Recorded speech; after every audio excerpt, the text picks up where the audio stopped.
Hello बच्चों, कैसे हो। मैं दीपक सर आप सभी का स्वागत करता हूं मेरे ब्यूटीफुल चैनल अखंड बैक वेंचर NCG, जिसको अगर आप हो जाएगा यार टाइप करोगे तो तुरंत मेरा चैनल आ जाएगा, तो उसको सब्सक्राइब कर दीजिए।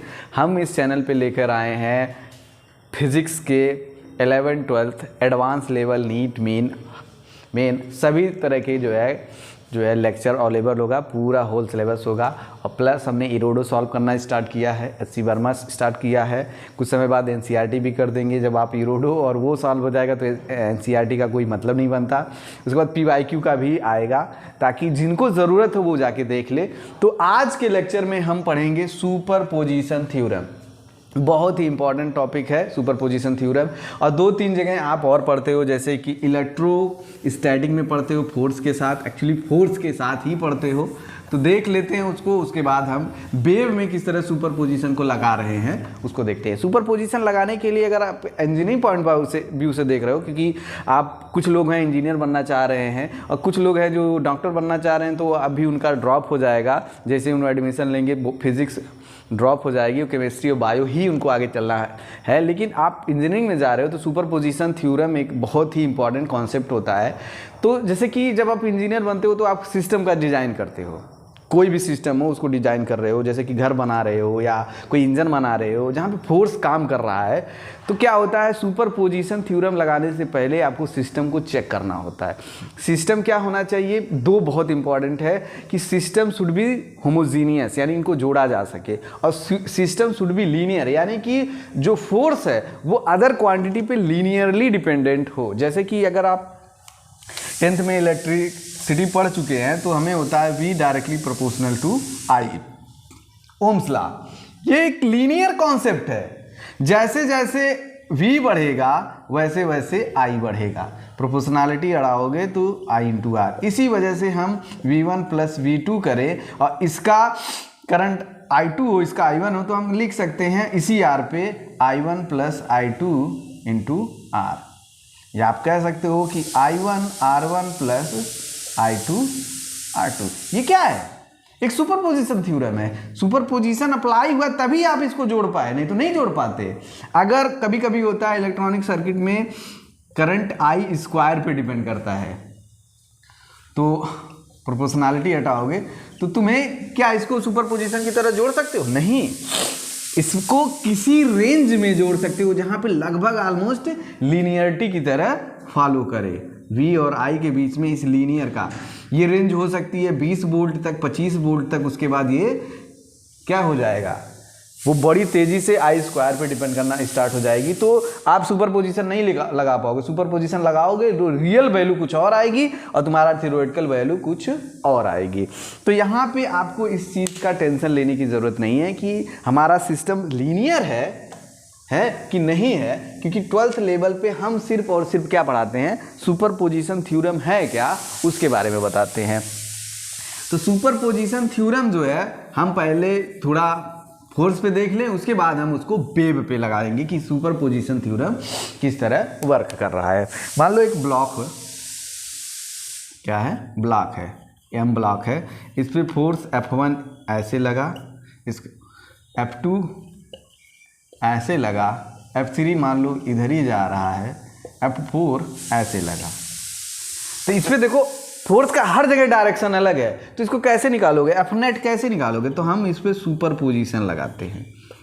सुपरपोजिशन लगाते हैं, वो क्या कहता है, F1 vector, F2 vector, F3 vector, F4 vector.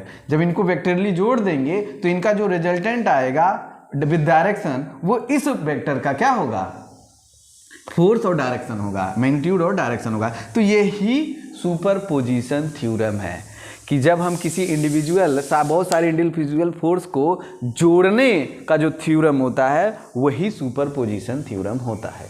अब आते हैं वेव में। वेव में क्या होता है कि सपोज करो हमने सिंगल वेव पढ़ा है कि मान लो कि सिंगल वेव हो है, तो क्या होता है, वो किसी पार्टिकल को क्या दे रहा होता है, SHM दे रहा होता है। लेकिन अभी क्या करें, उसी पार्टिकल को दो लोग SHM दे हैं। कैसे, मान लो सोर्स S1 है और S2 है और यहाँ पे कोई x डिस्टेंस पे क्या है, x डिस्टेंस पे x डिस्टेंस सेम रखते हैं दोनों के लिए x डिस्टेंस सेम रखते हैं। कोई पार्टिकल है तो सोर्स का जो वेव का इक्वेशन है तो वो क्या है, मान लो उसका एम्पलीट्यूड अलग हो, a1 sign omega T minus k x, इसका फ्रीक्वेंसी भी सेम हो, यानी इसका और इसका फ्रीक्वेंसी भी सेम हो और सिर्फ एक ही पार्टिकल पे बात किया जा रहा हो, दोनों के लिए पार्टिकल सेम हो, तो y2 क्या होगा, x2 a2 sign omega T minus k x, तो दोनों का सेम हो। तो इस सोर्स से इसको भी क्या मिलेगा, SHM, इस सोर्स से इसको भी SHM मिलेगा, तो यहाँ पे y2 का SHM मिलेगा, y2 का SHM मिलेगा, यहाँ पे y1 का SHM मिलेगा। इक्वेशन लिखने की जरूरत नहीं है, ऊपर है। तो इसका नेट SHM आएगा y नेट, वो किस तरह आएगा, y1 प्लस y2। तो ये वेक्टर की तरह जोड़ेंगे। क्या वेक्टर होता है, नहीं वेक्टर नहीं होता, एक टेक्निक होती है कि वेक्टर की तरह ये जुड़ेगा, वेक्टर की तरह ये ऐड होता है। किस तरह ऐड होता है, वेक्टर की तरह ये ऐड होता है। तो ये क्या है, सुपरपोजिशन थ्योरम है। तो इसी तरह बहुत सारे सोर्स हो सकते हैं, तो वाई नेट क्या होता है, बहुत सारे सोर्स के लिए y1 y2 y3 से y1, यही सुपरपोजिशन थ्योरम होता है।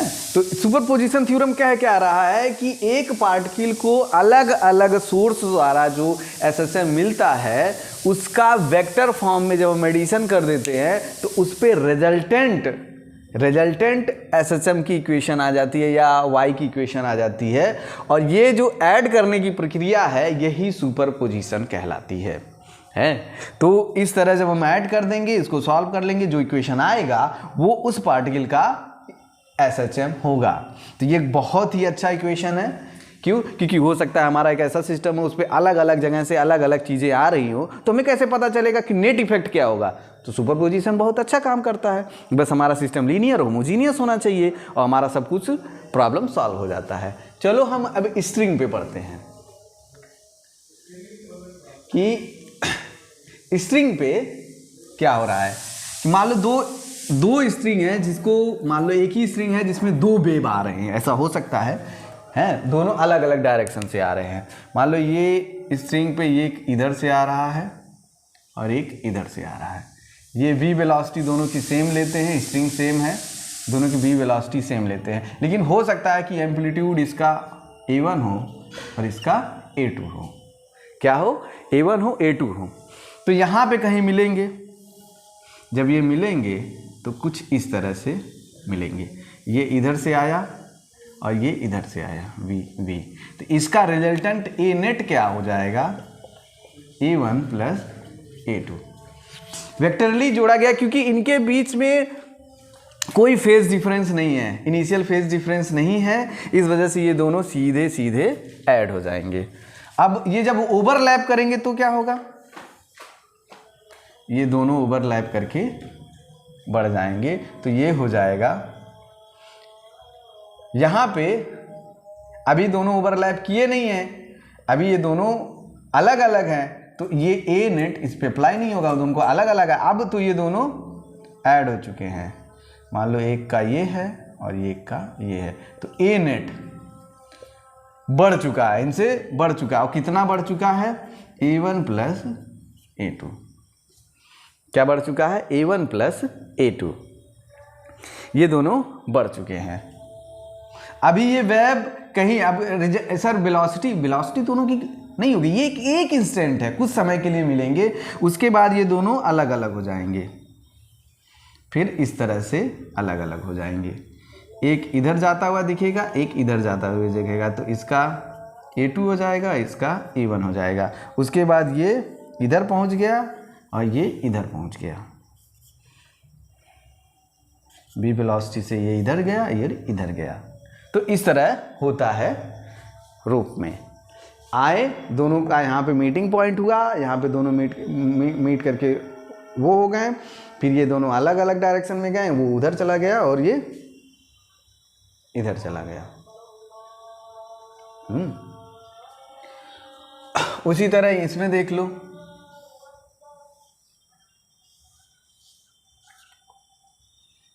ये इधर आ रहा है और ये इधर आ रहा है बी से। उसके बाद ये दोनों मिलेंगे,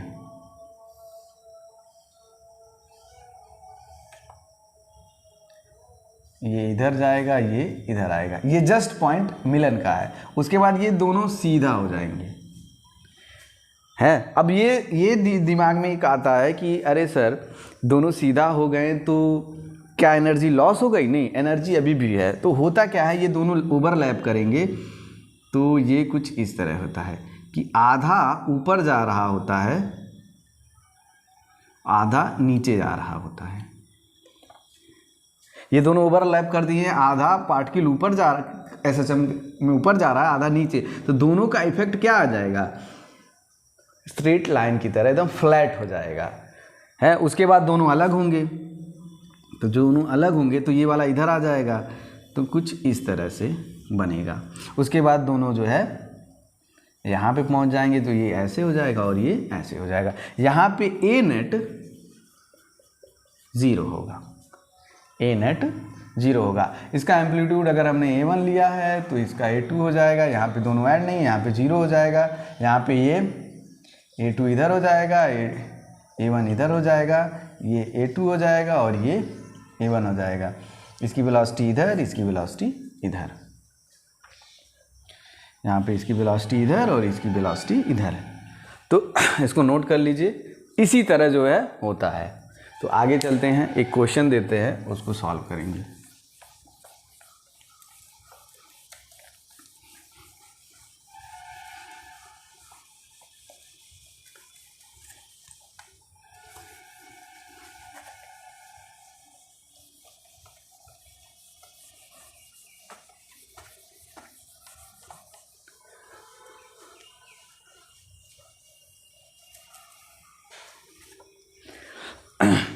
तो हमारे पास क्या है, हमारे पास कुछ इस तरह है।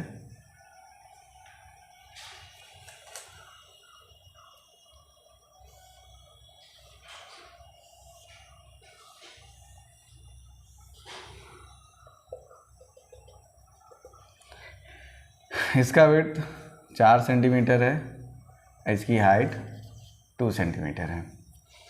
ये 2 सेंटीमीटर है और ये 2 सेंटीमीटर है, और ये फिर कितना है? 4 सेंटीमीटर है, और ये 2 सेंटीमीटर हाइट है। 1 सेंटीमीटर से पर सेकंड से ये इधर जा रहा है, और 1 सेंटीमीटर पर सेकंड से ये इधर जा रहा है। 1 सेंटीमीटर पर सेकंड से इधर जा रहा है। तो इसमें क्वेश्चन क्या है? First, when 2 wave meet completely, पहला। और दूसरा, वेव शेप एट 3 सेकेंड। तो इसको नोट कर लीजिए और इन दोनों को सॉल्व करते हैं। तो दोनों को कब वो कंप्लीट मिलेंगे, यानी कि इनका और इनका ओवरलैप होना चाहिए। अब ये 4 है तो ये भी 4 है। अगर ये बिल्कुल भी ना क्या करे, बिल्कुल भी ना चले, तो ये डिस्टेंस इसको चलनी पड़ेगी। अगर ये पूरा का पूरा यहाँ पे बैठ जाएगा, ये पूरा का पूरा यहाँ पे, तो ये वाला पॉइंट इस वाले पॉइंट से मिलेगा, ये वाला पॉइंट इस वाले पॉइंट से मिलेगा। तो देख लेते हैं कि दोनों का मिलाप होगा तो क्या होगा। ये वाला पॉइंट यहाँ पे आएगा और ये वाला पॉइंट यहाँ पे आएगा है, तो ये टोटल यहाँ पे बैठ जाएगा, इनका ये टोटल यहाँ पे ऐसे बैठ जाएगा, एकदम आसान है। और ये वाला फिर यहाँ पे बैठ जाएगा इस तरह से, तो ये 4 सेंटीमीटर हो जाएगा, दोनों एक दूसरे पे बैठ जाएंगे। तो ये वाला पॉइंट यहाँ तक आने में कितना समय लिया? 4 सेकंड। क्यों, कैसे? टाइम बराबर 4 सेंटीमीटर की डिस्टेंस चली है और 1 सेंटीमीटर पर सेकंड चलना है, तो समय बराबर 4 सेकेंड। तो 4 सेकेंड में ये दोनों क्या होंगे, ओवरलैप होंगे। जब ओवरलैप होंगे तो क्या शेप बनेगा, क्योंकि ये हाइट 2 सेंटीमीटर है तो ये ऊपर में जाएगा तो कुछ इस तरह बनेगा।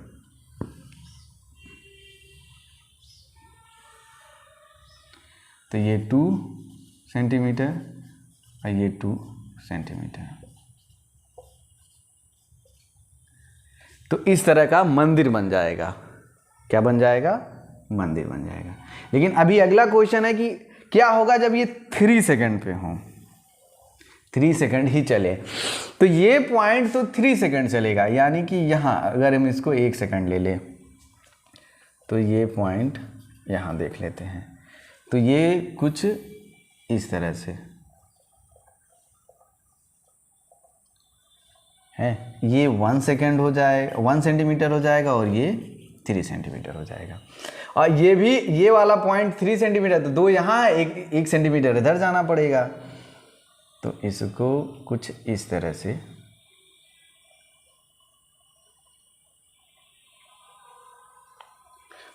से चलना पड़ेगा।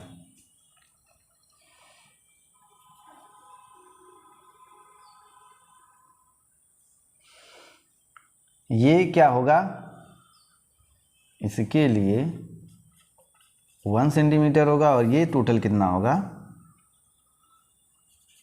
3 सेंटीमीटर होगा।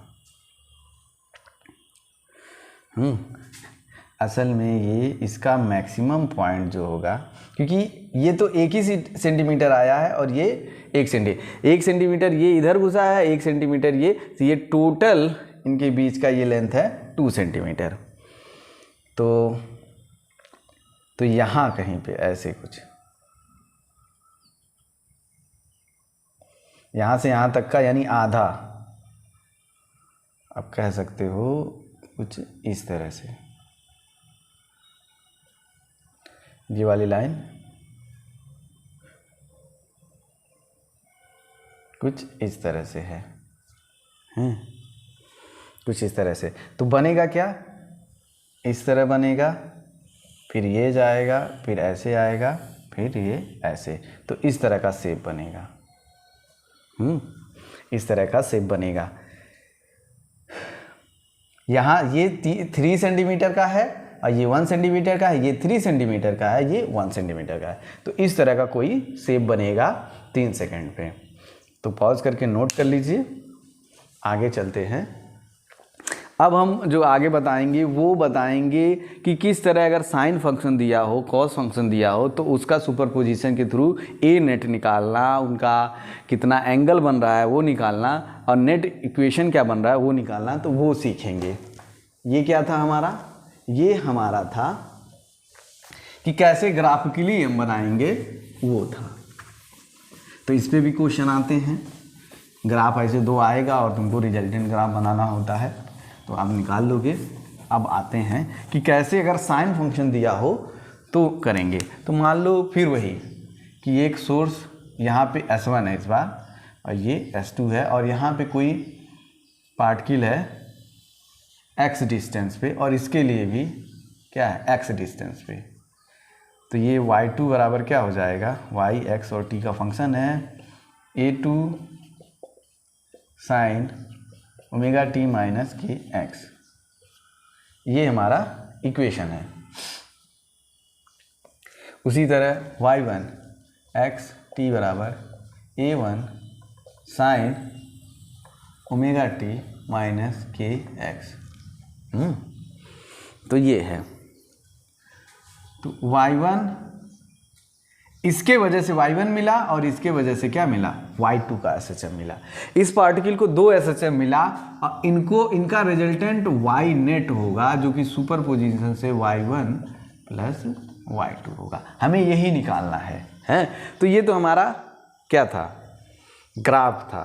तो अब इसको नोट कर लीजिए, फिर हम आगे चलते हैं।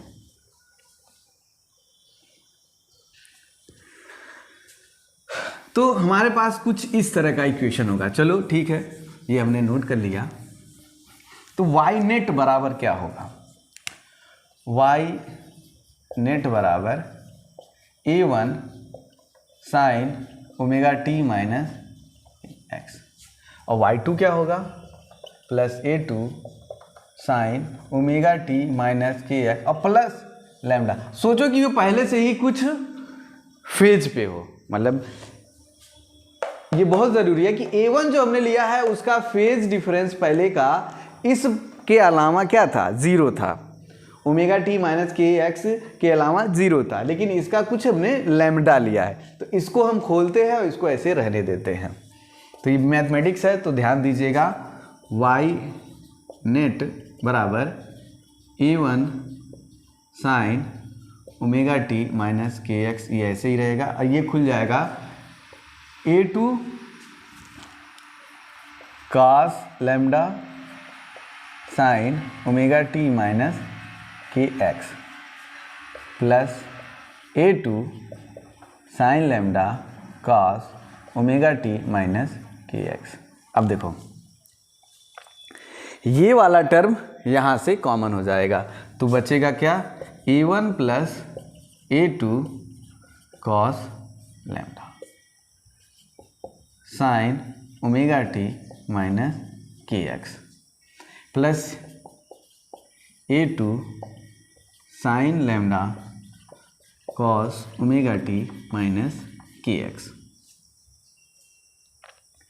Minus k x. अब देखो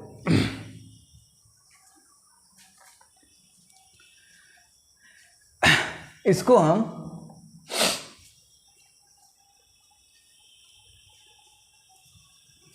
कुछ लेते हैं, हम मान लेते हैं,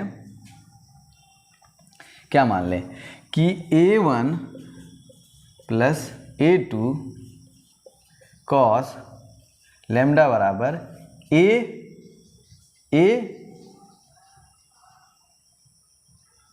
कॉस फाई, ये हम इसको लेट कर लेते हैं। इसी तरह a2 का क्या, a2 साइन लैम्डा को a साइन फाई लेट कर लेते हैं। ये बहुत ज़रूरी है। हमने कॉस फाई, ए कॉस फाई किसको मांगा है, जिसमें a1 plus a2 cos lambda हो, और a साइन फाई किसको माना है, a2 साइन लैम्डा को माना है। अगर इनको स्क्वायर करके, बोथ साइड को स्क्वायर करके अगर हम ऐड कर ले तो a square sine square phi plus a square cos square phi बराबर क्या आएगा, ये खोलोगे तो हो जाएगा a1 का square a2 square cos lambda का square plus 2 a1 a2 cos lambda plus a square sine square lambda. ये अब देखो इसको और इसको एक साथ ले आओ तो क्या हो जाएंगे, ए स्क्वायर कॉमन लोगे तो बचेगा sine square phi plus cos square phi equal to a1 का स्क्वायर प्लस इसको और इसको एक साथ जोड़ लो तो a2 का square cos square plus sign square lambda plus 2a1 a2 cos lambda. ये क्वांटिटी 1 हो गई, ये क्वांटिटी 1 हो गई। तो हमारे पास इसको हम मिटका देते हैं क्योंकि हम सब नोट कर चुके हैं। तो हमारे पास क्या आया,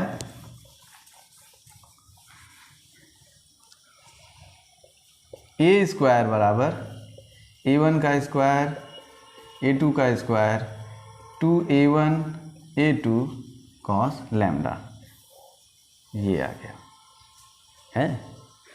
इसको नोट कर ले, इसको नोट कर ले। तो इसको भी मिटकाते हैं।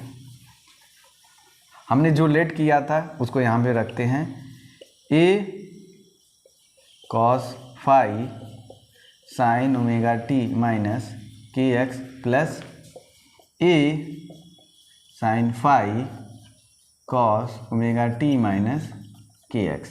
तो यहाँ पे हम लिखा सकते हैं a, ये क्या हो जाएगा, sign omega T minus k x plus lambda. अगर इसको खोलोगे तो यही चीज़ आएगा। तो यही ए नेट का इक्वेशन है।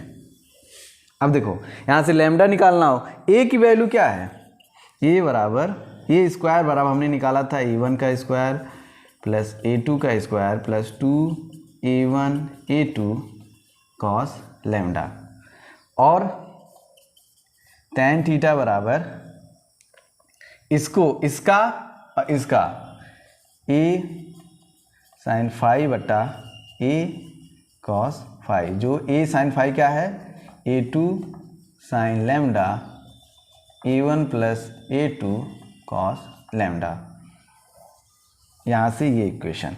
तो ये टोटल डेरिवेशन था जो हमने करा दिया है। डेरिवेशन को एक दो बार अपने से भी कर लीजिएगा, नोट कर लीजिए पॉज करके, इसमें कोई दिक्कत नहीं है, ये आपको याद होना चाहिए। अब इसके बाद हम न्यूमेरिकल कराते हैं।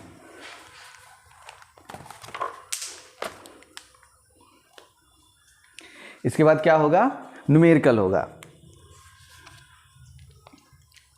तो मिटकाते हैं इसको, अब फिर से जो है देखते हैं। तो अब रियल कहानी होगी, क्या होगी, रियल कहानी होगी। तो रियल कहानी मतलब अगर हम दो एसएचएम को जोड़ रहे हैं तो उसको हम एज ए वेक्टर जोड़ लेते हैं। कैसे, एज ए वेक्टर हम उसको जोड़ लेते हैं। कैसे, देख लो कि मान लो हमारे पास एक सोर्स था, ये x है, ये x है, ये S1 सोर्स है, ये S2 सोर्स है। इसका y1 दिया हुआ है सीधे a1 sign omega T minus k x, और इसका y2 दिया हुआ है a2 sign omega T minus k x plus lambda. तो y नेट बराबर क्या हो जाएगा, y1 प्लस y2।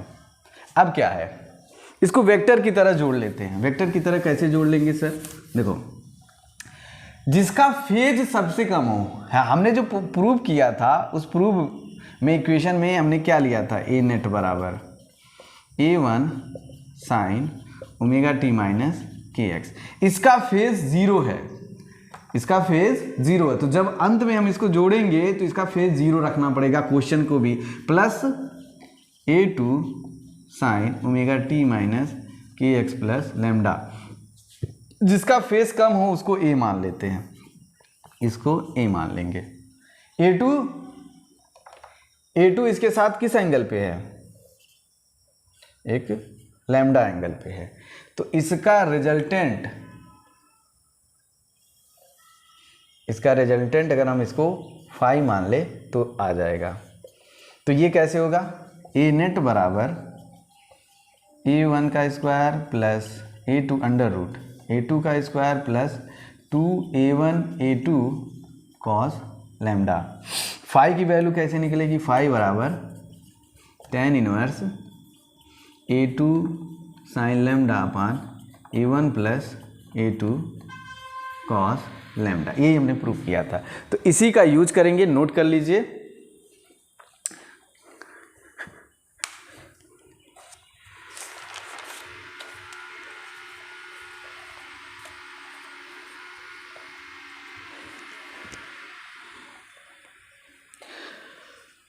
तो क्वेश्चन से कराते हैं, क्वेश्चन से ही समझ में आएगा तुम लोगों को। क्वेश्चन कराते हैं उससे ही तुमको समझ में आएगा।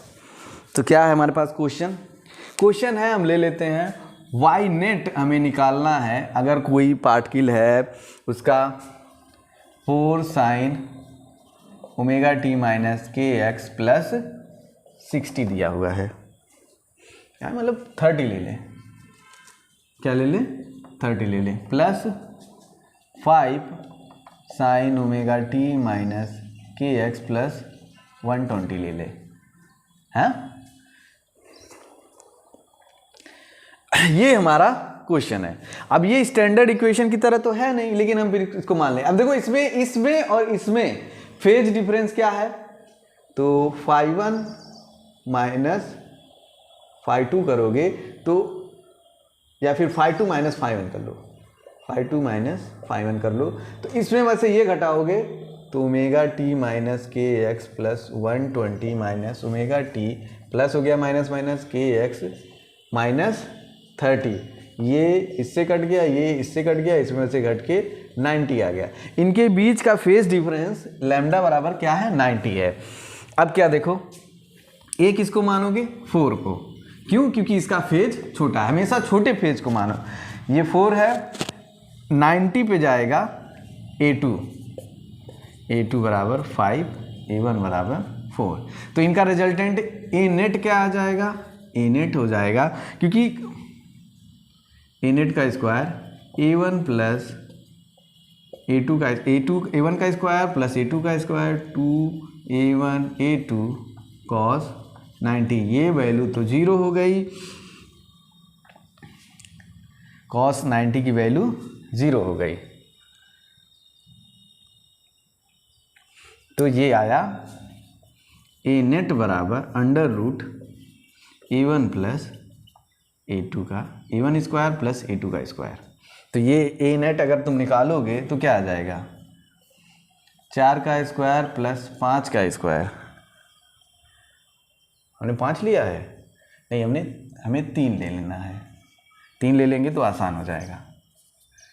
तो ये 3 3 9 4 चौका 16, तो ये आ जाएगा 5। तो हमारा रिजल्टेंट कितना आ गया 5। तो ये वाला फाई की वैल्यू क्या है, मतलब फाई की वैल्यू क्या आएगी, यानी कि ये वाला एंगल कितना आएगा फाई, तो बराबर tan इनवर्स 3 sin 90 अपान 3 प्लस 4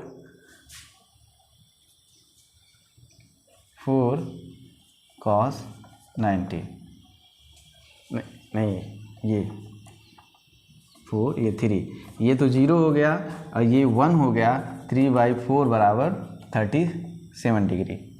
तो ये तो आ गया 37 डिग्री है। तो इसको मिटाते हैं, तो ये अब इसका इक्वेशन लिखते हैं, ये सब हो चुका है तो इसका इक्वेशन क्या आएगा, y नेट बराबर 5 sign omega T minus k x plus 37। क्या ही आएगा, गलत, ये गलत है।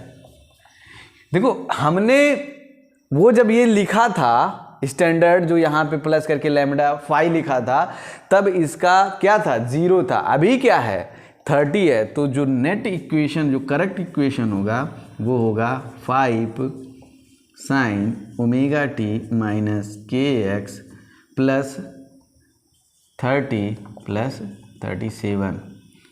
तो 5 sign omega T minus k x plus 37, ये है हमारा वाई नेट। बहुत सारे बच्चे इसको गलत कर देते हैं, ये निकाल लाते हैं और सीधे रख देते हैं, और जो उनका पूरी तरह से रॉन्ग है। तो नोट कर लीजिए, मैं अगला क्वेश्चन चलता हूँ।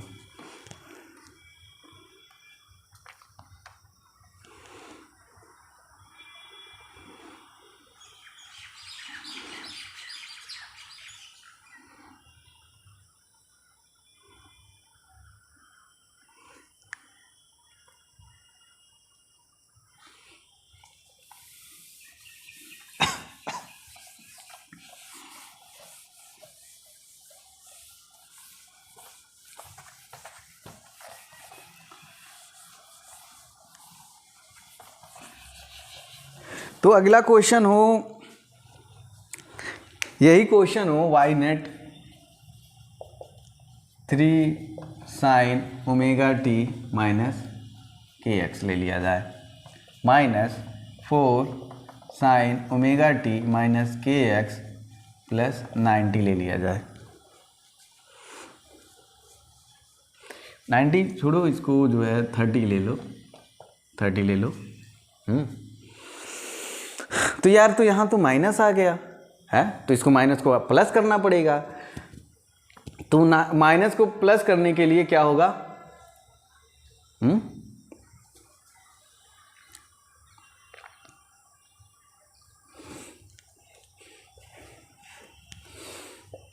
तो अगर इस माइनस को हटाते हैं तो साइन ही रहना होगा, तो 180 जाना पड़ेगा या 360 जाना पड़ेगा।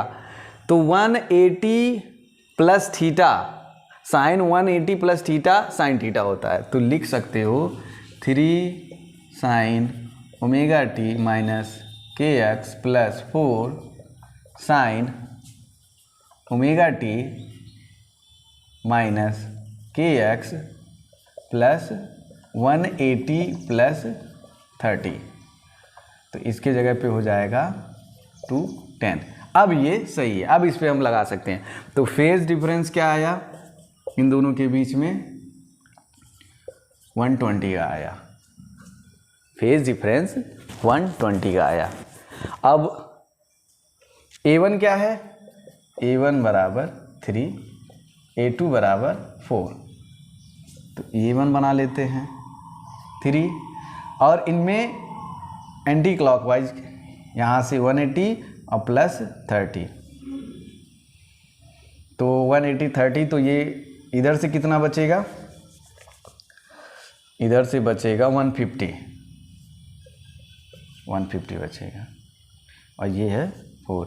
तो इनका ए नेट क्या आ जाएगा, देखो कोई गंदा सा आंसर आएगा, 3 का स्क्वायर प्लस 4 का स्क्वायर, 2 क्रॉस 3 4 कॉस 150। इसको सॉल्व कर लेंगे, जो आएगा वही हमारा ए नेट का आंसर होगा, है ए नेट का आंसर होगा। उसके बाद फाई निकालना होगा, तो क्या होगा, A2 sine lambda A1 plus A2 cos lambda. A2 4 sine 150, 3 plus 4 cos 150। इसको सॉल्व कर लोगे तो ये आएगा। मेरा काम ये था कि इसको लगाने से पहले आपको ये करना पड़ेगा।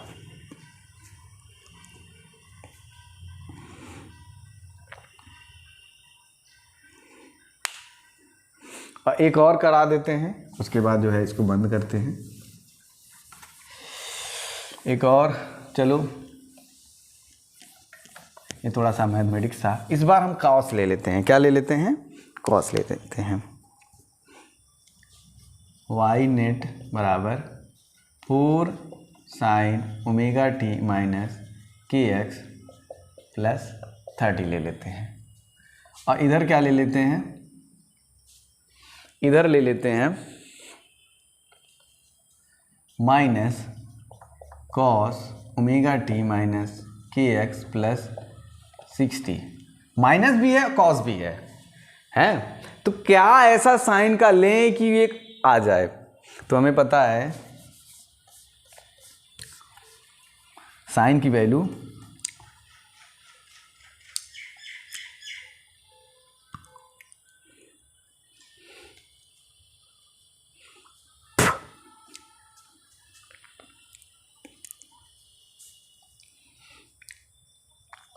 अगर हम कॉस में लेंगे हैं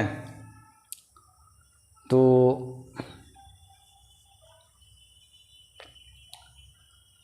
साइन थर्ड क्वाड्रेंट में जाके जो है हमारा क्या होता है, थर्ड क्वाड्रेंट में जाके साइन नेगेटिव होता है। क्या होता है, ऑल पॉजिटिव साइन, इसमें टेन और इसमें कॉस। तो हमें यहाँ पे आना, यहाँ पे कॉस जो है क्या होता है, साइन का फंक्शन यहाँ पे जाके नेगेटिव होगा। तो साइन 230 प्लस थीटा, 230 माइनस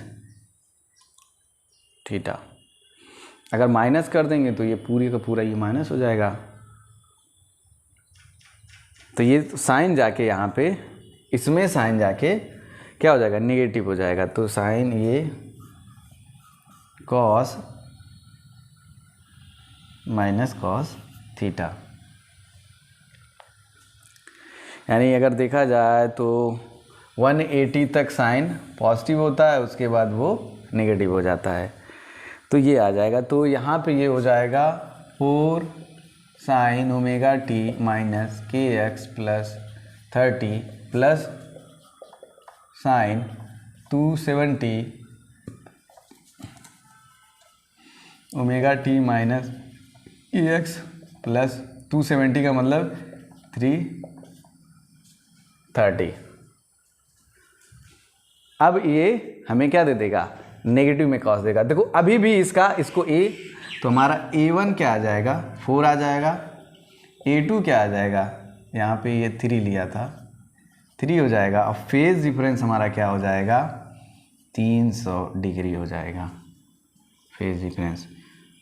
तो इसका अगर हम ग्राफ बनाएं तो a1 बराबर 4, यहाँ से 300 180 बचा 120, 20 में से 60, तो कुछ ये 60 पे होगा 3। तो इसका रिजल्टेंट क्या आएगा, a नेट अंडर रूट 3 का स्क्वायर प्लस 4 का स्क्वायर 2 क्रॉस 3 क्रॉस 4 कॉस 300। इधर से हमने लिया है 300। तो इसको सॉल्व कर लेंगे, जो भी वैल्यू आएगा फाई की वैल्यू क्या आएगी a2, इसको माना है तो a2 3 sin 300, इसको सॉल्व कर लीजिएगा 4 प्लस 3 cos 300। तो ये आ जाएगा। तो नेट इक्वेशन हम लिखेंगे, ये tan फाई है। नेट इक्वेशन जब हम लिखेंगे तो इसकी वैल्यू मान लो कुछ क्या आई है, ए नेट आ गई है, और ये मान लो tan फाई के जगह पे कोई फाई आ गया है। तो जब हम लिखेंगे उसकी वैल्यू को कैलकुलेट कर लीजिएगा, तो ए नेट बराबर हो जाएगा a net sine omega T minus k x, plus आपको 30 भी लिखना होगा, प्लस ये 5 भी लिखना होगा। तो ये फाइनल आंसर होगा आपका। तो आज के लिए इतना ही, इसको प्रैक्टिस कर लीजिए, प्रैक्टिस करने पे ही आएगा। हमने आपको बता दिया था कि क्या होगा, इसका जो छोटा वाला है उसको क्या लेंगे a1 लेंगे, जो बड़ा है उसको a2 लेंगे। यहाँ अगर माइनस है तो इसको प्लस करना होगा, यहाँ पे कॉस है तो इसको साइन करना होगा। उसके बाद हम उसको प्लॉट कर लेंगे। प्लॉट करने के बाद जब हम फिर लिखेंगे ए नेट की जो भी वैल्यू आएगी, फाई सिर्फ ला के यहाँ नहीं लिख देंगे, जो हमने लिया था a1 उसका फेज इसके साथ जोड़ के लिख लेंगे। इतना ही है, तब जाके आपका क्वेश्चन सॉल्व होगा। तो आज के लिए इतना ही। Thank you very much.